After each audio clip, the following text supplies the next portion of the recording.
suis aujourd'hui en présence de M. Benoît Béraud, vice-président de Maestra Solutions. Bonjour. Et également M. Charles Trudeau, qui est le président à la fois de Maestra Solutions et de Qualitech.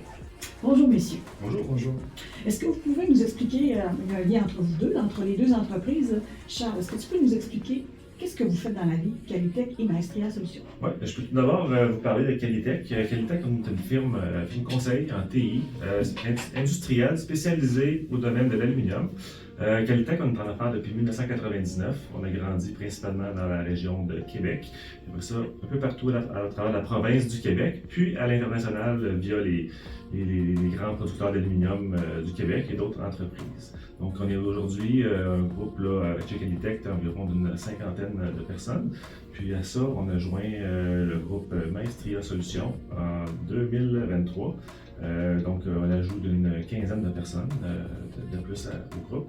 Je vais peut-être laisser Benoît maintenant présenter Maestria Solutions.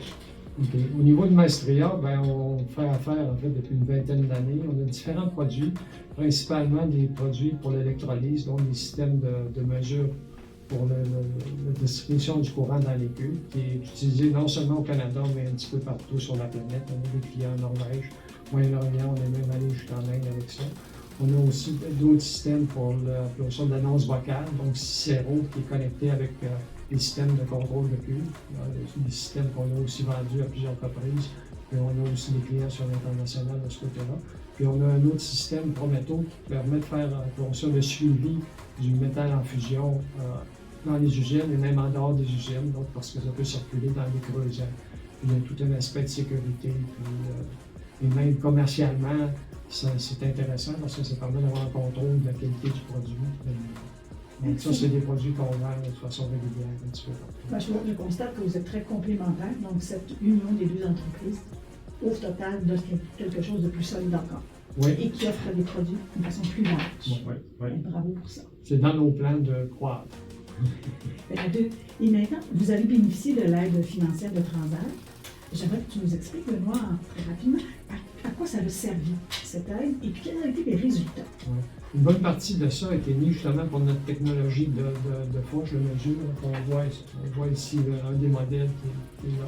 Donc, ça nous a permis d'améliorer un petit peu le produit, de le solidifier tant mécaniquement qu'électroniquement. On a aussi initié du traitement par intelligence artificielle pour faire de la détection de panne ou d'incidents à l'avance, qui est une preuve de concept, puis on a réussi à en faire même un prototype qui fonctionne. Donc, c'est un système qui nous permet de façon anticipée de détecter certains incidents, non seulement quelques heures à l'avance, mais dans certains cas, une journée ou 2 jours à l'avance.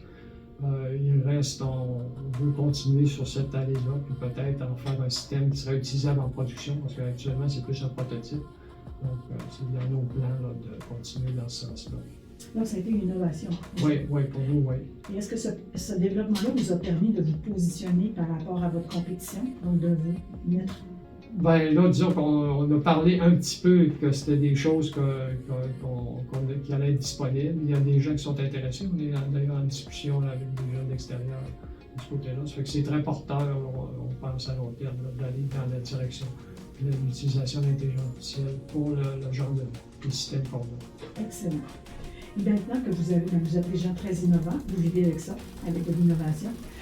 Quelles sont, si c'est possible, si vous êtes ouvert à le faire, les grandes orientations que vous voulez suivre par rapport au développement de ce que vous souhaitez faire dans les prochaines années?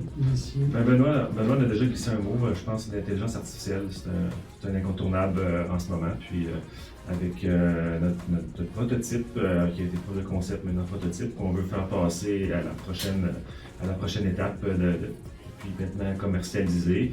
Avec ça, on va vraiment se positionner comme un joueur important. On va pouvoir aider les alumineries à être encore plus efficaces, plus productives, en prédisant les anomalies. Bien, je vous souhaite tout le succès dans l'utilisation de l'intelligence artificielle en mode prédictif.